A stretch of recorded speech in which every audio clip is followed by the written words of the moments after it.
Hi, I'm Beatriz. Do you want to paint a snowy mountain that looks hard, but it's actually easy? So let's paint this together. The secret is I am not painting the mountain, I'm painting the shadows of the mountains. Soft edges for the snow and hard edges for the ridges and for the trees. And voila, with very little effort, we get a 3D painting. All right, so we're starting by wetting the sky, and then we're gonna apply a mix of French ultramarine and cobalt blue. These are cold blues. And this painting, this is gonna start making the ridge of the mountain appear, because in this painting, we are not gonna be painting the mountain. We're gonna be painting the shadows of the mountain, and the mountain is gonna appear. So have maybe a few areas where it's a little bit lighter. I want my light to come in this direction, so I'm gonna have this part of the sky to be a little bit lighter. So how am I gonna do that? I'm coming with the, you can do it like this with the same color, push it out, or you can just apply a little bit darker color next to that one, and the one that is next to it will appear lighter. And then all the colors are gonna be kept cool, because yeah, there's a lot of snow, and blues, mainly we're gonna be using blues in different combinations. All right, we got this in a good place. I'm gonna let this dry by itself. Our sky is dry, and now just by putting that, you can see how it has making all the ridge of the mountain pop out. We're gonna go ahead and start by painting the fresh shadows. Now, I'm gonna establish where the light comes. That's very important, because the shadows need to make sense. In this case, I'm gonna say that the light comes this way. So most of my shadows will be on this other side, the darker shadows anyway. So we're gonna start also by getting some distance. We don't want this painting to be all flat. So how are we gonna accomplish that? We're gonna put lighter shadows around the farther away mountain, because things that are in the distance are lighter, and things that are close to us look closer, they have more color. Okay, now we have three. This is, by the way, is the same mix that I use, mix of French ultramarine and cobalt blue, and this is the color mix that I'm using. I'm going with color that is diluted, and then I go right away before I get too much of a hard edge. I want obviously a tiny little bit, but I don't want it to be formed too strong. And that's what I'm going to have the other brush going with water for that. Now we're gonna have 3 tones, if you want, 3 strengths of color. So one is gonna be the light, it's going to be the white of the paper. That's going to be a lightest one. Then this one that we put in right now will be our medium tone. And we can go in some places light like this and some a little bit darker. And then finally we will have a darker tone, and that will be more on a hard edge. And that will be a light, medium, and dark that we need for our shadows. With my light shadows, and I prefer to, this is just a personal preference, by the way, to do all these pale lines that makes me define the mountain a little bit all at one time. But if you prefer, you could also do one and finish it up and keep moving your way, like put the medium, the light, the medium, the dark, and then once you have all that done, come back over here. That's up to you. I prefer to treat this one almost like if I'm making an underpainting. So how do we accomplish distance? It doesn't matter if you're doing it in a mountain or if you're doing it in a landscape, flowers, anything and everything. The way that it's done is things that are farther away are always lighter in color. That's number one. Number two, they will always appear smaller. So that will be smaller than these things over here. And they will have less details. If it was something over there, we would put very little, and things that are closer, that's when you put your details. And that's how out of a flat piece of paper, you can end up with painting or a drawing, if you are doing that, that it looks that it looks like it has 3D, like it is in different planes. Because this is closer to me, it's okay. I'm starting to bring more of the French ultramarine, which it is more of a warmer blue, so that it looks closer for the same reason that I just finished explaining to you guys. Those are farther away, so cooler. This can be a little bit warmer since it's closer to us. Okay, so now I'm going to bring Indanthrone Blue. It's a blue that is a little bit darker. Doesn't have as much black as Payne's gray. But if you have Payne's gray, then you can use it as well. Just diluted with the same mix of the French ultramarine and the French ultramarine alone, actually, that we were having. And now we're going to go ahead and start applying some of that for these darker ridges. But before, did you see how by putting this pale is already shaping and looking like a mountain? Now look at the magic happening when we go with a little bit of these darks. It's going to separate these ridges even more. So not a whole lot of detail, but if we put some of this color here, we're going to separate this mountain range from this other brush just with water. And you can do one or two things. You can go ahead and start wetting a little bit, so it gives you a little extra time to bring the color. And then when it touches, see, voila, you already have it at there blending. All right, perfect. And then I'm just going to bring it, if needed, a little bit. So it goes from more to less. No hard edges here. The hard edge is only on the tip. Okay, and as we put the darker colors, these are the ones that we were putting. We'll start being too light. That's okay. If we need to go back, we will go back. It is always better in order for, like a painting like this, it's snow. Snow is white, and a lot of times it acts like if it was a mirror. It reflects all the colors. So we need to have our colors here with luminosity.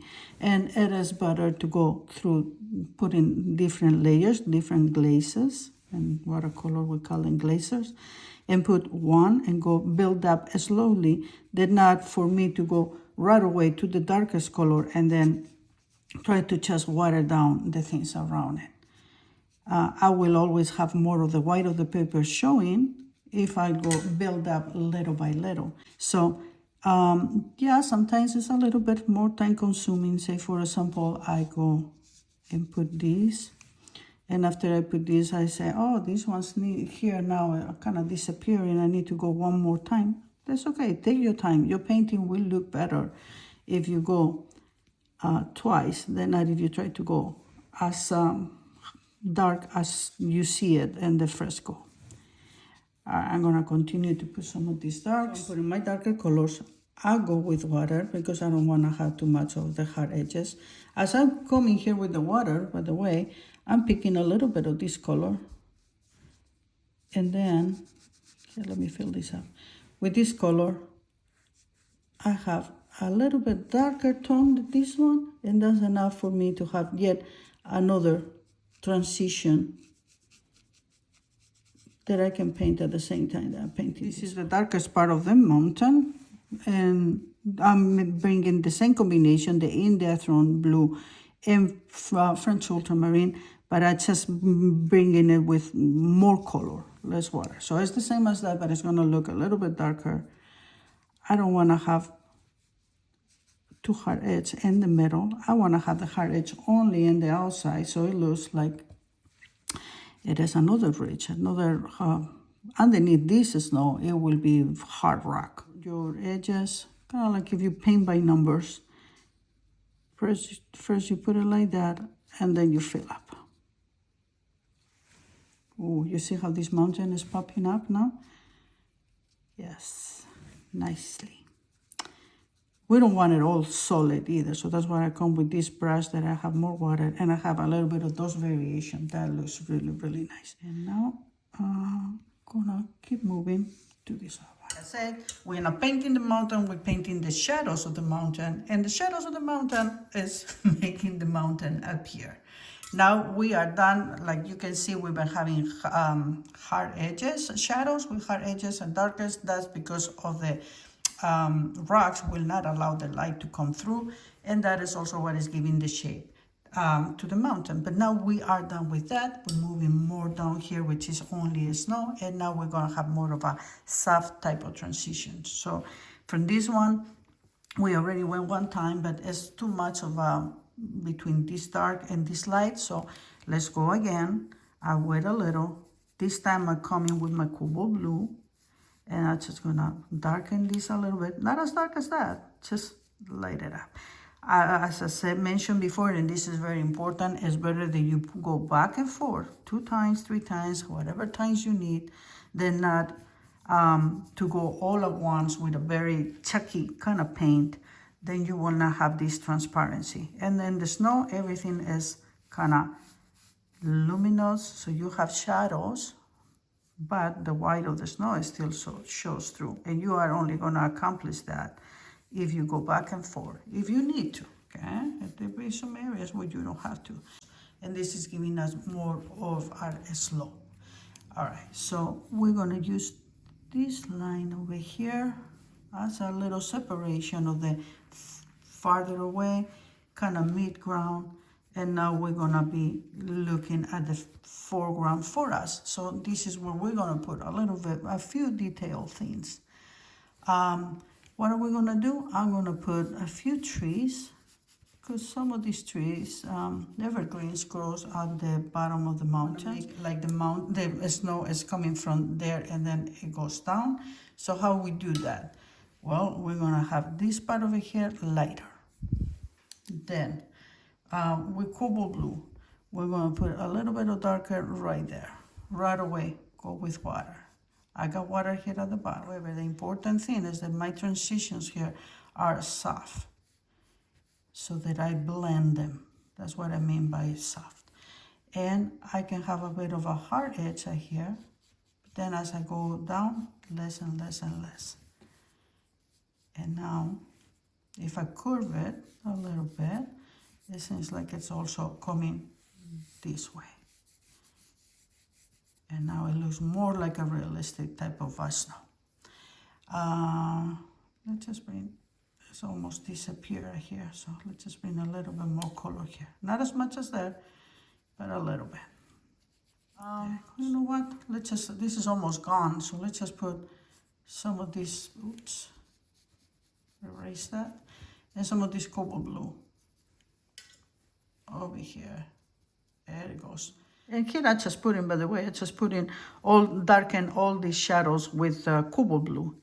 I'm gonna put a few trees here, but I want this to have a sense of a scale, like the mountain is the protagonist, you know, the bigger one. So I'm gonna accomplish that by making my trees really small. So I apply, this is the last of the snow. I may have to, after I put the trees, maybe fix something, but for right now, I call this the last of my snow. I need to dry it because the trees are gonna go around here, and then we'll come back and put trees. We're gonna put some trees, they're gonna look blue, everything is cool. So just a very hint, the smaller part of Sap Green, bring it to the same blues that you were having on for the shadows, and voila, we have the color that we need to do. And color, more water, and then I'm gonna start making me a few evergreens here. Look, I wanna make them, like I said, for sense of scale, very small. Start with a long line. Imagine that this is an imaginary line in the middle. And then you just start bringing zigzagging, making it almost like a triangle from smaller to wider.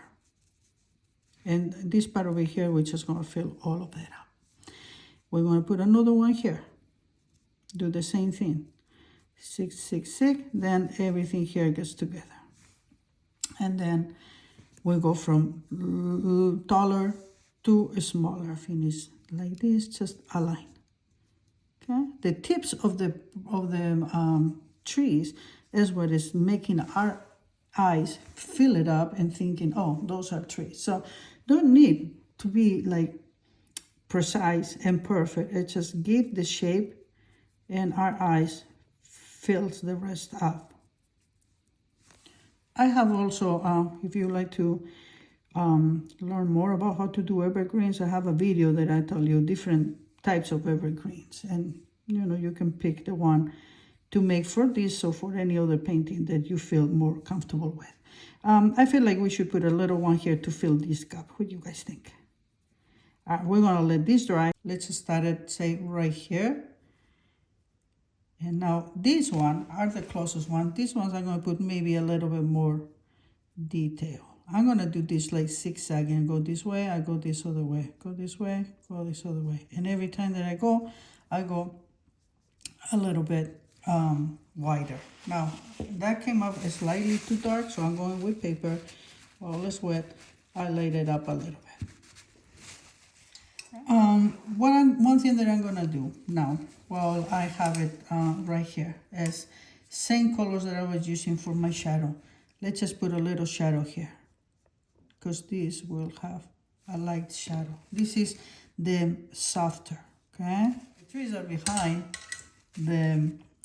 this thinner snow, okay? Then we have the other one here, okay? And this will stop here. There's another one right here. So let's just make a little darker here, and then let it fade away, fade away. Okay, so now we have the soft shadows, and now we have an object here that is blocking the sun. So this one will cast a shadow of this tree. I'm gonna try to make it like the same length. I'm not trying to paint another tree, just like a impression of the shadow of that one. So go with water, and this is what we call the cast shadow. Okay, a little bit longer. And like I said, it's a shadow, it's not a tree. Now we're gonna put the taller tree right here, and it's also gonna be my darker tree. A few places here because I feel like those two are the same color, so drop a few. Color still is wet, so I can do this. Okay, and I'm gonna let this dry, and after this is dry, I will come and put this shadow over here, the cast shadow, the hard shadow. We could put a couple here. So we're gonna put one in front of that one. I want some of that to show, so it feels like it's over in the distance. And I'm gonna make this as wide. There it goes. And we're gonna stop it right there as well. Like as you can see, this is like impressions of trees. I am not making a tree. I mean, if this was a painting about a tree, I would take more care on doing this with more detail. But this is not about the trees. This painting is about the mountains. So because of that, we don't have to worry. Okay, and now we're gonna finish this painting by putting the shadows, these objects. Like I said before, this is stopping the light to come through, so it's gonna cast a hard edge shadow. We're gonna put it right here. I'm gonna be in the blues, but I'm gonna have it lighter than that, but a little bit darker than the other shadows. So I'm coming first with my light color. And then I go right away with water. And then we're gonna reserve this one here for the darker one. So I just strained the shadow of this snow here because this is closer to us. Okay, and since I got that, I can probably wait first, darken this as well. All right. I need to dry this. Finish this painting by putting the last of our shadows, the shadows of our big tree here. And as you can see, we are finished making a gorgeous painting. And that's it, just like that. We didn't paint the mountains, we paint the shadows, yet we end up with a beautiful mountain painting. Now, let me know in the comments, what do you enjoy doing more, the soft shadows or the hard edges? And if you like wintry landscapes, then I'm gonna leave you here with a few more that you can watch and paint. I hope that you learned something in this video, And as always, I thank you for being here, and I will see you in the next one.